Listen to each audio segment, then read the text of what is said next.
A multimedia audio project. Written by Kevin Mendez. Narrated by Kevin Mendez.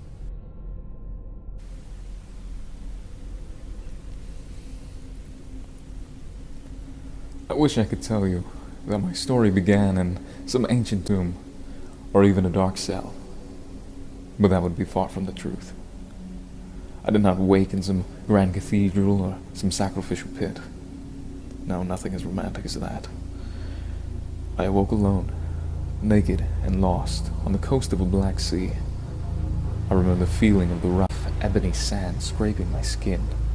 I could feel the murky water licking my legs as the waves caressed the shore. Before I thought of coming to my feet, I tried to look around and find any indication of where I was. But a gripping pain in my stomach put my face back in the sand. Hunger was calling, more like yelling, really. Who knows how long I had been unconscious? If my stomach was any indication, it felt like weeks. Eventually the pain passed and I was able to catch my breath. I looked up and saw the beach lead into a forest. Though I wouldn't have called it that at the time. It was more like the bones of a forest. The trees were withered and gnarled. Their branches were contorted and hung low, and thick black sap could be seen seeping out of nearly every crevice. Getting to my feet took a considerable small amount of effort. I was much stronger than I felt, and not as fatigued as I should have been. Again, I tried to observe my surroundings, but my hunger was determined to be sated immediately. The pain forced a low growl from me, and I trudged, begrudgingly, into those ominous woods.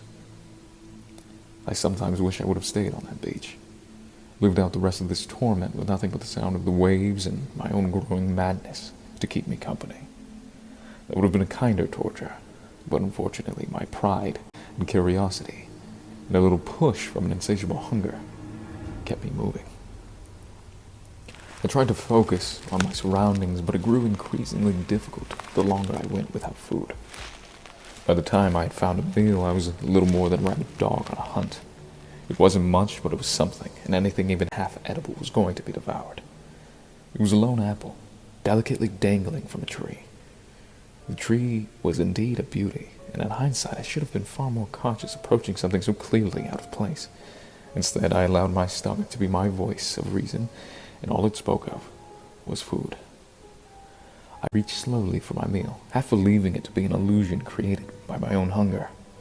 But it was not. My hand gripped the apple, and I could feel its skin touching mine.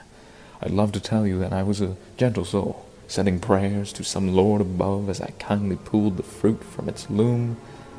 I'd love to. That would be a lie. There was nothing but angry, hungry desperation in me. I gripped the apple so fiercely it felt its juice seep into my palm. Just as I was about to claim my prize, the tree writhed and twisted, whipping one of its branches around my outstretched arm. I was a little more than stunned, as I'm sure you could imagine. When it finished squirming and twisting, it revealed its hideous gaping hole of a maw. I merely screamed out loud as it pulled me closer, screeching and salivating just inches from my face. Hunger took control of me then. An anger burst from me in a glorious flame, and I smashed my fist directly into its mouth. Once, twice, 3 times I broke bark upon my hand. Each strike combusted violently, leaving the lingering smell of burning wood. I felt it loosen its grip, and I slammed my foot into its trunk, pushing myself away. I fell to the dirt and quickly scrambled back to my feet. I didn't bother to look. I just ran. Behind me, I could still hear the tree wailing and flailing, but the further I ran, the fainter it became. I forgot about my hunger. I forgot I was naked. And all I could think about was how in the hell did I get here?